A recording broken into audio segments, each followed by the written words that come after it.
Donc sans plus tarder, je passe la parole au professeur Youssef Al-Nawali qui nous parlera Inch'Allah du côté spirituel du foulard Inch'Allah. فليتفضل مأجورا إن شاء الله.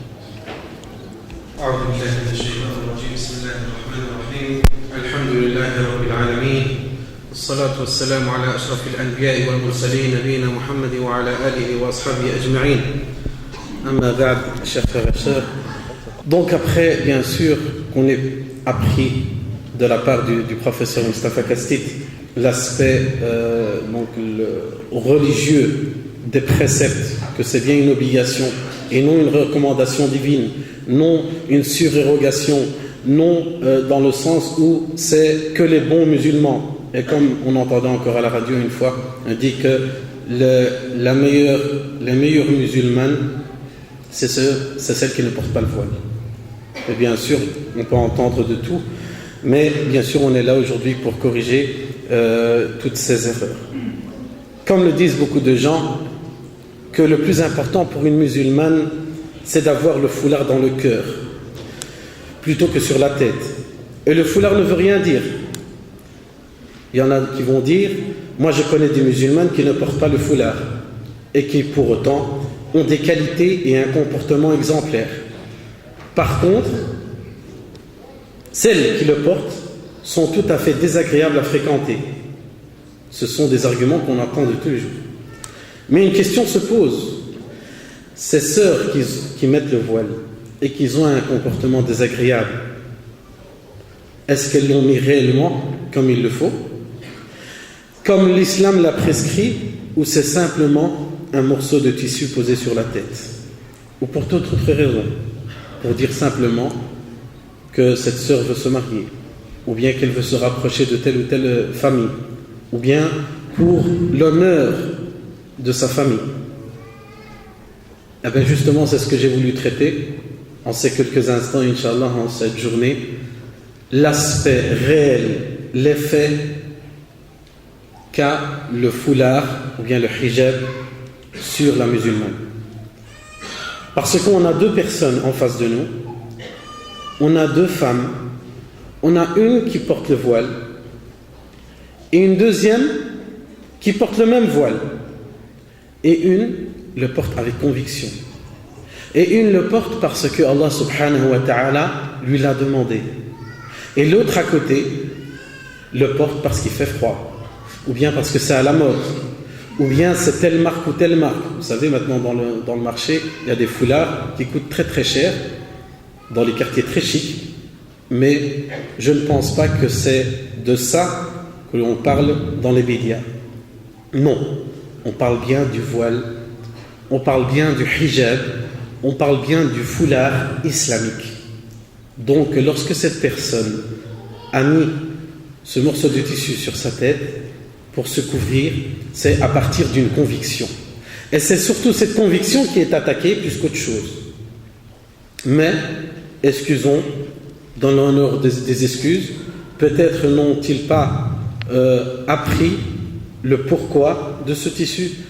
Peut-être il y a un manque de communication, ou peut-être toute autre raison, mais en espérant que justement cette petite conférence va éclairer aux personnes qui étaient loin du compte. Comme on a dit, les effets directs sur la sœur. Quand on a dit donc c'est la sœur parce qu'on parle bien du foulard islamique. On ne va pas dire que l'effet que le foulard a sur une femme. Non, parce qu'on parle du foulard islamique. Premièrement, c'est la sincérité. La sincérité où Allah subhanahu wa ta'ala le décrit dans le Coran.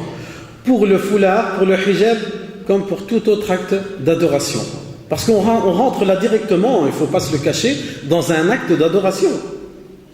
Lorsque vous avez une sœur qui porte le hijab, qui porte le foulard, le voile, pourquoi tu le portes? Il fait froid? Non, parfois même en été, il y a 50 degrés, elle le porte. Pourquoi tu le portes? Parce que j'ai ouvert le Coran et j'ai lu dans le Coran qu'Allah subhanahu wa ta'ala me l'a demandé. Donc c'est une conviction et c'est une adoration. Bien sûr, il y en a qui vont commencer à jouer avec les mots. C'est une adoration. Comme la prière, Non, pas comme la prière. Ah, donc ça ne fait pas partie des piliers de l'islam. Non, ça ne fait pas partie des piliers de l'islam. Ah, donc c'est pas obligé. Vous voyez le jeu? Très vicieux, mais pas honnête. Parce que si on est vraiment honnête, on va demander les préceptes islamiques aux musulmans, aux savants musulmans, et non pas à monsieur tout le monde. On peut voir ça dans les articles de journaux. La sincérité, comme on a dit, dans cet acte d'adoration, où Allah subhanahu wa ta'ala le décrit très bien. Où Allah subhanahu wa ta'ala dit وَمَا أُمِرُوا إِلَّا لِيَعْبُدُوا اللَّهَ مُخْلِصِينَ لَهُ الدِّينَ حُنَفَاءَ وَيُقِيمُوا الصَّلَاةَ وَيُؤْتُوا الزَّكَاةَ وَذَلِكَ دِينُ الْبَيِّنَةِ. Dans Sourate Al-Bayyinah, Allah subhanahu wa ta'ala décrit: pourtant, que leur a-t-on ordonné? Si ce n'est de se vouer exclusivement au culte de Dieu, d'Allah subhanahu wa ta'ala, d'accomplir la salat, de s'acquitter la zakat selon les préceptes de la religion de la droiture. On retrouve encore à la fin de Sourate Al-Kahf où Allah subhanahu wa ta'ala dit: قُلْ إِنَّمَا أَنَا بَشَرٌ مِثْلُكُمْ يُوحَى إِلَيَّ إِنَّمَا إِلَهُكُمْ إِلَهٌ وَاحِدٌ. Donc le prophète sallallahu alayhi wa sallam décrit dans le Coran: إِلَهٌ وَاحِدٌ فَمَنْ كَانَ يَرْجُو لِقَاءَ رَبِّهِ فَلْيَعْمَلْ عَمَلًا صَالِحًا وَلَا يُشْرِكْ بِعِبَادَةِ رَبِّهِ أَحَدًا. Donc dit, Allah azza wa jal ordonne à son prophète de dire à l'humanité entière, à tous les temps, à tous les instants: maintenant ce message est encore parmi nous. Je ne suis qu'un être humain comme vous. Donc le prophète sallallahu alayhi wa sallam: il m'a été révélé que votre Dieu est un Dieu unique, Allah subhanahu wa ta'ala, que celui qui espère donc rencontrer son Seigneur, le fait de rencontrer Allah subhanahu wa ta'ala, c'est quoi? On va tous le rencontrer, c'est-à-dire de rentrer au paradis, alors qu'il accomplisse des bonnes actions et lui voue son adoration sans jamais lui associer personne subhanahu wa ta'ala. Donc à travers ces versets, on a la certitude que tout acte d'adoration doit être basé sur la sincérité. La sincérité, il n'y a pas de secret. Et on a encore un autre verset, il y en a encore d'autres, mais on va se limiter à ce dernier. Inna salati wa nusuki wa mahyaya wa mamati lillahi rabbil alamin la sharika lahu wa bidhalika umirtu wa ana awwalul muslimin. Donc inna salati, ma prière, wa nusuki, mes sacrifices, wa mahyaya, ma vie, wa mamati, ma mort, elle est pour Allah subhanahu wa ta'ala. La sharika lahu, il n'a d'autre associé, il est l'unique subhanahu wa ta'ala. Donc toute ma vie, même ma mort, au l'au-delà, elle est à qui? Allah subhanahu wa ta'ala l'unique. Il m'a créé, il m'a donné de ses bienfaits, il m'a donné la possibilité de l'adorer. Je te remercie, ya Allah, je suis reconnaissant envers toi et je ferai tout mon possible pour t'adorer comme il se doit. Et bien sûr, cette sincérité, c'est là où on revient justement aux questions du voile. Le rapport qu'il a justement. Vas-tu mettre le voile pour faire partie du groupe? Pour pas dire que ah mais celle-là, c'est pas une fille bien. Vas-tu mettre le voile pour ne pas te faire accoster par des garçons? Parce que entre parenthèses, ah mais ça c'est une fille chouma. Entre parenthèses, les dragueurs ne vont jamais partir chez une fille qui a le voile. Et encore maintenant, on entend cela. Vas-tu mettre le voile parce qu'on te l'a imposé à la maison? Je ne te demande pas de ne pas le mettre. Au contraire, je te demande de corriger ton intention. Et par rapport à ces personnes qu'on voit à travers les médias, dans l'actualité, qui sont des victimes, où certaines se plaignent que pendant leur enfance, on leur a obligé de mettre le voile. Même une qu'on a épinglée, ou bien avec la couture, je ne sais pas comment on peut coudre justement un voile sur les cheveux. Est-ce que ça fait partie de l'islam pour attaquer l'islam? Qui est le savant? Qui est le prédicateur qui peut justement approuver cet acte? Vous en trouverez aucun. C'est pour ça qu'on n'a pas été leur demander. Mais peut-être que cette personne est une victime réellement. Et moi, j'ai de la peine pour cette personne. C'est une personne qui a vécu dans l'angoisse et dans l'obligation sans qu'on lui explique quoi que ce soit. eh bien cette personne a besoin d'une aide psychologique ou peut-être psychiatrique. Cette personne a besoin d'un bon entourage. Et loin, au contraire, d'être entouré par des vautours. Des vautours pour faire gonfler les budgets des journaux ou des ouvrages qui vont être écrits. Donc, être sincère dans sa démarche. Chercher la vérité comme il se doit.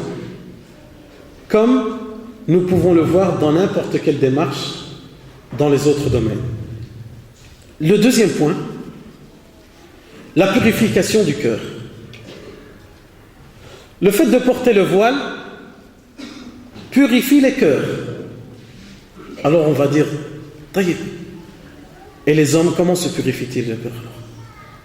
Si les femmes, le fait de porter le voile fait qu'ils ont le cœur purifié, quelle est leur place pour les hommes? Mais les hommes, ils ont d'autres préceptes justement pour pouvoir avoir cette approche. Et justement, ce n'est pas le moment de détailler tout cela. On pourra en discuter amplement dans d'autres conférences. Mais là, on discute des femmes. Et par rapport à des preuves du Saint-Coran et de la tradition authentique du prophète sallallahu alayhi wa sallam, on peut constater que le fait de porter le voile purifie le cœur. À travers la tradition du prophète sallallahu alayhi wa sallam, où il y a un hadith qui est rapporté par Abu Huraira radiyallahu anhu qui dit قال رسول الله صلى الله عليه وسلم إن الله لا ينظر إلى صوركم وأموالكم ولكن ينظر إلى قلوبكم وأعمالكم أخرجه مسلم. Donc Allah subhanahu wa ta'ala, il ne porte pas son regard, il ne voit pas en vous votre aspect extérieur ou votre fortune, vos biens matériaux, mais bien vos cœurs et vos actions. Alors là directement, par rapport à cette parole de notre prophète bien-aimé salawatullahi wa sallam alayhi, l'interprétation des textes saints est très importante. Et c'est pour ça qu'elle est à apprendre de la bouche des savants qui connaissent la globalité de la science et non pas une partie. Parce que c'est très facile. Qu'est-ce qu'on pourrait dire là maintenant? Allah subhanahu wa ta'ala m'a créé. Et le prophète sallallahu alayhi wa sallam m'enseigne à travers ce hadith authentique qu'il ne voit pas en moi mon aspect extérieur, qu'il ne voit pas en moi mon hijab, qu'il ne voit pas en moi mon jilbab, qu'il ne voit pas en moi mon niqab, mais il voit en moi mon cœur. Donc c'est pas la peine de porter le voile. Vrai ou pas vrai? Qui, ne fût-ce qu'un savant, on revient encore à la même question, a donné cette interprétation? On ne trouvera pas. Et c'est pour ça qu'on ne va pas aller leur demander. Parce qu'on connaît la réponse. Et quelqu'un qui est sincère va directement citer le texte avec l'interprétation correcte comme il se doit. Oui, mais à ce qu'il paraît, il faut donner l'interprétation des textes par rapport au contexte où l'on vit. Il n'y a aucun problème. Mais l'interprétation des textes par rapport au contexte où l'on vit se fait à partir des savants et non pas de monsieur tout le monde dans la rue. Et bien sûr, le plus important, comme on a dit par rapport à ce hadith authentique rapporté par Muslim, lorsqu'Allah subhanahu wa ta'ala voit en nous notre aspect extérieur, c'est que il faut se fier, bien sûr, il y a la méfiance, pas se fier aux apparences, mais bien sûr, il faut un cœur pur pour porter le voile de la meilleure manière. Et comme on dit, c'est quoi le meilleur? C'est quoi le meilleur entre une sœur qui porte le voile et qui n'a pas un corps pur, ou bien une sœur qui ne porte pas le voile et qui a un cœur pur? La réponse, elle est très simple. La meilleure d'entre les deux, c'est celle qui porte le voile et qui a un cœur pur. Elle porte le voile parce qu'Allah subhanahu wa ta'ala l'a demandé, elle aura un cœur pur parce qu'elle l'aura porté comme il se doit, comme Allah subhanahu wa ta'ala lui a demandé. Allah subhanahu wa ta'ala dit dans le Saint-Coran, comme il a prescrit et décrit notre professeur Mustafa, وَإِذَا سَأَلْتُمُوهُمْ مَتَاعًا فَاسْأَلُوهُمْ مِنْ وَرَاءِ حِجَابٍ ذَلِكُمْ أَطْهَرُ بِقُلُوبِكُمْ وَقُلُوبِهِنْ. Donc, quand vous demandez quelque chose aux épouses du prophète, donc Allah Azza wa Jalla dit dans le Coran, lorsque vous demandez, parle des compagnons, lorsque vous allez leur demander quelque chose qui a trait à la vie de tous les jours, Faites-le derrière un voile. Et c'est quoi qui nous intéresse? C'est la dernière partie du verset. C'est justement pour voir la finalité. Pourquoi? Pourquoi derrière un voile? Pourquoi cette cruauté? On n'est pas des animaux. On est sincère. Là, on est en train de parler de compagnons. On ne parle même pas de gens qui habitent au milieu de l'Europe et qui sont en 2010. Non, mais c'est des compagnons. C'est la période de l'islam, de la révélation. Ils ont avec eux le prophète sallallahu alayhi wa sallam. Ils sont témoins de la révélation divine. On n'est pas des animaux. Mais Allah subhanahu wa ta'ala cite ce verset derrière un voile. Alors pourquoi? La finalité, vos cœurs et le leur ne seront que plus purs. Donc les cœurs des hommes et les cœurs des femmes, avec cette méthode-là, ne seront que plus purs, pour éviter justement que le shaitan rentre dans le cœur des gens, que ce soit les hommes ou les femmes. Parce que d'autres vont mal comprendre, disent oui justement c'est quand même injuste. Je suis belle et je dois porter le voile pour que lui ne me voit pas. Mais si je suis belle, alhamdoulilah, c'est un bienfait d'Allah, mais c'est pas pour ça que je dois porter le voile. Lui, il a qu'à pas me voir. Non, lui, il ne doit pas te voir. Allah subhanahu wa ta'ala l'a dit dans le Coran, de rabaisser les regards, que ce soit pour les hommes ou les femmes. Mais justement, Allah subhanahu wa ta'ala nous a créés et il connaît nos limites et il connaît nos comportements, il connaît nos faiblesses et il met des barrières, il met des lignes rouges, il met des limites qu'il ne faut pas dépasser. Il met un bouclier. Et justement, lorsqu'une personne ne reconnaît pas son Créateur subhanahu wa ta'ala, il veut justement tout retirer. C'est comme des règlements, par exemple, à l'intérieur d'établissements, où parfois on donne des règles strictes à tous les élèves. Par exemple, il est interdit qu'un élève se trouve tout seul dans la classe après les cours. Pourquoi? Pour éviter tout soupçon de vol. Mon fils, un voleur, jamais il m'a volé, personne n'a connu, c'est le meilleur de tous les élèves. Est-ce qu'on a dit que c'était un voleur? Non, c'est le règlement. On l'a appliqué pour tout le monde, pour que personne ne puisse venir demain. Non, mais mon intention était oui, mais c'est le cœur qui compte et pour l'instant, jusqu'à maintenant, on n'a aucun détecteur d'intention dans les cœurs. Ça n'existe pas. Les intentions, il n'y a que la personne qui connaît et son Créateur subhanahu wa ta'ala. Et bien sûr, regardez aussi le juste milieu par rapport à cette attitude. Le juste milieu entre l'exagération, où vous voyez certains hommes lorsqu'ils rencontrent des femmes, ils doivent faire le méchant, ou bien il ne doit pas salam, il ne doit pas dire le salam, ou bien il doit vraiment se montrer désagréable pour dire non, non, toi tu es une femme. C'est pas ça le but. C'est pas ça le but du voile. Si toi tu te vois que tu as un problème, c'est ton problème, qu'Allah te guérisse. Mais il ne faut pas l'appliquer à tout le monde. Et il faut s'éduquer, il faut savoir se comporter. Il y a certains frères, les meilleurs amis du monde. Qu'est-ce qui s'est passé? L'un d'eux s'est marié. Il l'a rencontré dans la rue. Qu'est-ce qu'il a fait l'autre frère? Il a traversé, il a changé de trottoir. Pourquoi? Je suis avec ma femme. Regarde pas ma femme. On n'a pas dit qu'on allait voir ta femme. Justement, parce qu'elle met le voile, on ne va pas la voir. Si elle était découverte, et le pire à cela, c'est qu'il y en a qui insistent. Et il dit non, même lever la tête. Le premier regard, tu as droit. Oui, tu as en face de toi une femme. Ça s'arrête là. Point final, il n'y a plus rien après. Donc l'exagération. Et bien sûr, de l'autre extrême, parce qu'il faut, pour être juste et honnête, on a ceux les laxistes. Et ça fait, c'est ma voisine. On a tout fait ensemble, ça c'est ma cousine. Ça, tu vois ça, on a grandi ensemble. Quoi, il va se passer quelque chose entre nous? Non, jamais, impossible. Ah, franchement, toi, tu as une mauvaise intention. Ah, vous, les barbus, c'est très grave ce que vous faites.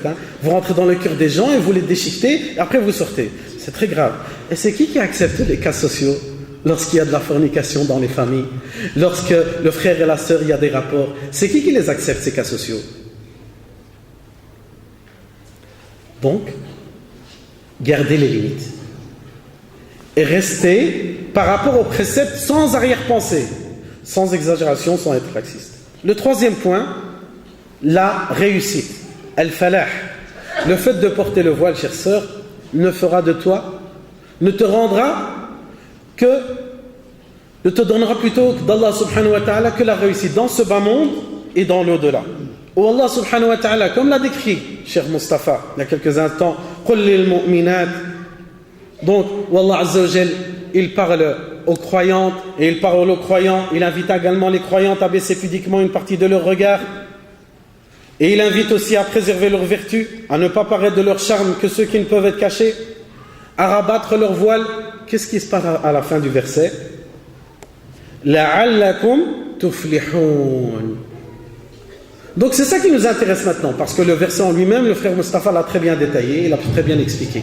Donc la finalité à cela, al-falah.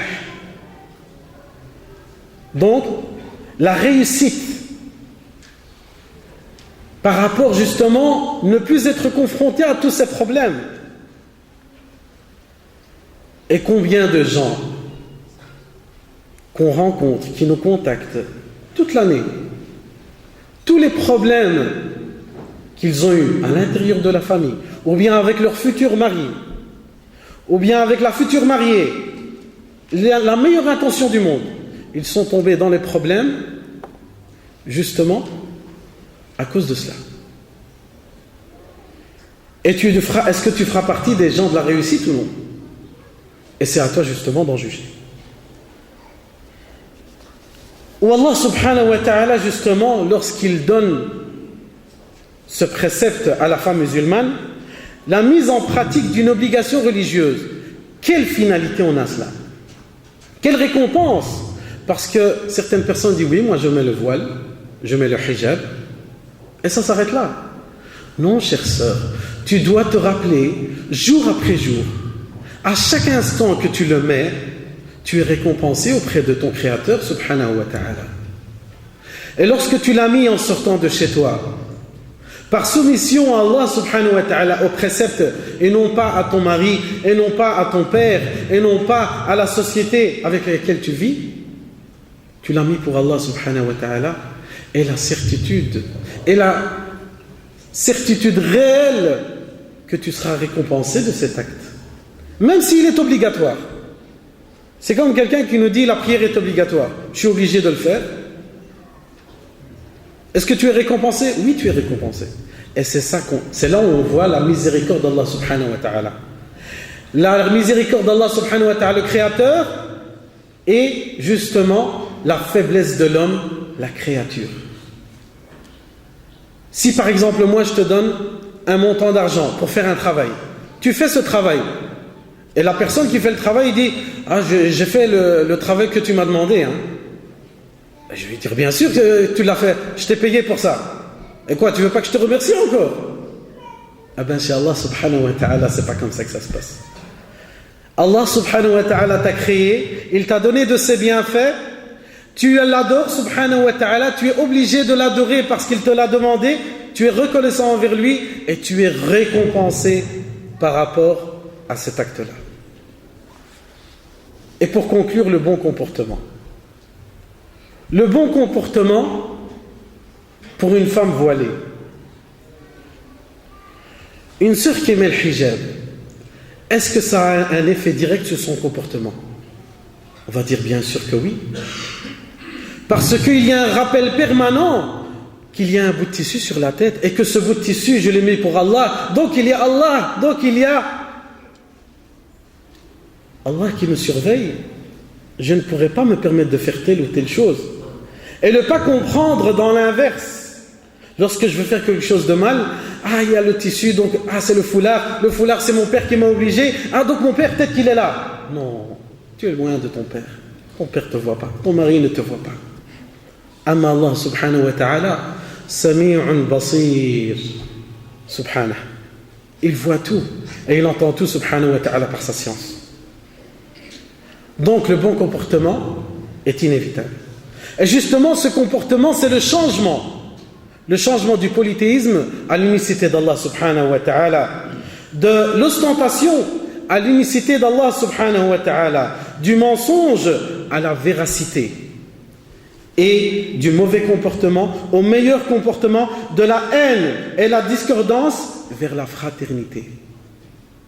C'est justement ça la finalité de ce bout de tissu, comme beaucoup peuvent l'appeler.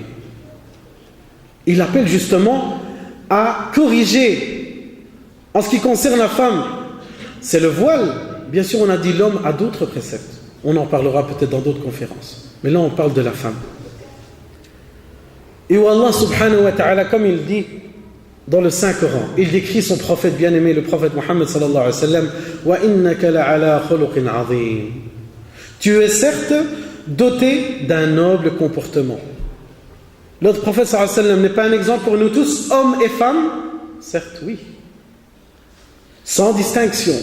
Pour l'humanité subhanahu wa ta'ala. Et c'est quoi justement? Le fait que Allah Azza wa Jalla lui a dit qu'il était d'un noble comportement. Ibn Abbas radiyallahu anhu. Et là on revient à l'explication des versets coraniques. C'est pas le philosophe Fulan ou bien qui va expliquer le Coran. Non, Ibn Abbas radiyallahu anhu, qu'Allah l'agrée. Qu'est-ce qu'il a dit de ce verset? Il a dit Ay innaka ala din azim, c'est-à-dire que tu es dans une noble religion qui est la religion de la droiture, la religion de l'islam. Vous voyez? Et bien sûr, Usad ibn Hisham il dit سألت عائشة رضي الله عنها فقلت أخبرني عن خلق رسول الله صلى الله عليه وسلم فقالت كان خلقه القرآن. Donc ce compagnon il alla chez Aïcha رضي الله عنها. Vous allez dire que c'est au temps du prophète? Non. Vous voyez bien qu'il y a un homme qui est en train de parler à une femme, la mère des croyants, radiyallahu anha, Aïcha radiyallahu anha, qu'il n'y ait pas justement cette barrière de croire que nous on ne peut pas parler aux femmes. Non, il y a une éthique, il y a une méthode, il y a un comportement à garder.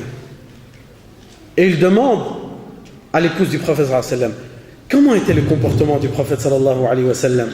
Le prophète sallallahu alayhi wa sallam, alors elle lui répond, radiyallahu anha, kana khuluquhu al-Qur'an. Son comportement, c'était le Coran. Pour les sœurs qui portent le voile, ou bien qui ne le portent pas, combien de fois vous ouvrez le Saint-Coran? Que pendant le Ramadan, ou bien lorsque le Ramadan est terminé, on le met dans une armoire, eh bien testez-vous vous-même. Allez dans votre bibliothèque à la maison et regardez s'il y a de la poussière sur le Coran. S'il y a de la poussière, c'est grave. Si les pages sont collées, qu'il faut vraiment forcer pour ouvrir, c'est encore plus grave. Ouvrez le Saint-Coran afin de purifier vos cœurs, Inch'Allah. Et bien sûr, que le meilleur d'entre nous, c'est celui-là qui a le meilleur des comportements, hommes ou femmes confondus. Et pour terminer justement la finalité totale de ce voile, de ce hijab, terminons avec ce hadith du prophète sallallahu alayhi wa sallam qui a été rapporté par Abu Huraira radiyallahu anhu. Su'ila Rasul sallallahu alayhi wa sallam an akthar ma yudkhilu an-nas al-jannah. Donc le prophète sallallahu alayhi wa sallam, on lui a posé la question, quelle est la chose qui fait rentrer le plus de gens au paradis? Vous savez c'est quoi la réponse? C'est ceux qui portent ceux qui font le plus de prières, ou bien ceux qui jeûnent toute l'année, ou bien ceux qui font le plus d'aumônes, qui vont le hajj toute l'année. Non, loin de là. Le prophète sallallahu alayhi wa sallam a dit taqwa Allah, la crainte d'Allah subhanahu wa ta'ala, wa husnul khuluq, et le bon comportement. Donc, essayons justement de corriger nos comportements à travers notre tenue. Et de donner cet aspect justement, et je termine avec ça, que l'aspect extérieur corresponde à l'aspect intérieur. Et comme Ibn Qayyim l'a rapporté justement cet exemple de l'oiseau. L'aile d'un oiseau, si l'une des deux ailes est cassée ou blessée, il ne pourra pas voler. Mais par contre, s'il y a un équilibre entre les deux ailes, et il a comparé les deux ailes à l'extérieur et intérieur, là vous aurez une personne musulmane pratiquante, et là on pourra dire que c'est la meilleure des musulmanes. Celle qui porte le voile, par soumission à Allah subhanahu wa ta'ala, qui suit les préceptes de l'islam, et qui a un cœur pur, loin de la haine, loin de la discorde, et qui suit ce que Allah et son prophète lui ont demandé, en implorant qu'Allah subhanahu wa ta'ala nous guide tous vers le chemin de la droiture. Mais je termine avec cette anecdote, où justement des parents sont venus nous voir ici au centre islamique. Et ils se plaignaient, mais vraiment acharnés. Ils se sont plaints de leur fille. Ok, on va essayer de trouver une solution. Qu'est-ce qu'elle a, votre fille? Quoi, elle est sortie de la maison, elle est partie avec un homme que vous ne voulez pas. Qu'est-ce qu'il y a? Elle commence à fumer, les drogues, l'alcool. Qu'est-ce qui se passe? Non, loin de là. Eh bien, notre fille, elle a commencé à mettre le voile. Quel problème? Ils sont venus se plaindre auprès de nous parce que leur fille, elle a commencé à mettre le voile. Et ils ont commencé à s'acharner sur nous. Est-ce que l'islam demande ça? Elle n'arrive plus à suivre ses études, et n'importe quel endroit elle veut travailler, elle ne veut plus travailler. C'est nous les responsables. Donc vous voyez la compréhension, comment elle est grave. Cette sœur, alhamdulillah, par la grâce d'Allah, elle est revenue sur le chemin d'Allah subhanahu wa ta'ala, et les parents, au lieu de remercier Allah subhanahu wa ta'ala de ce bienfait, qu'est-ce qu'ils font? Ils vont chez des musulmans et ils se plaignent auprès d'eux. Comme si c'était eux qui avaient demandé à cette sœur. Mais, pas vous inquiéter, on a fait une médiation avec la sœur, et alhamdulillah, tout s'est très bien passé, où on a pu justement essayer de trouver un terrain d'entente et leur expliquer réellement quel était le voile et comment ça se passait réellement. Et bien sûr, tous ces exemples-là, on a encore beaucoup d'autres. On implore qu'Allah subhanahu wa ta'ala nous guide tous dans le chemin de la droiture afin d'accéder au paradis éternel. Et je crois que je vais m'arrêter là. Wallahu ta'ala a'lam. Wa sallallahu ala nabina Muhammad wa ala alihi wa ashabihi ajma'in. Walhamdulillahi rabbil alamin.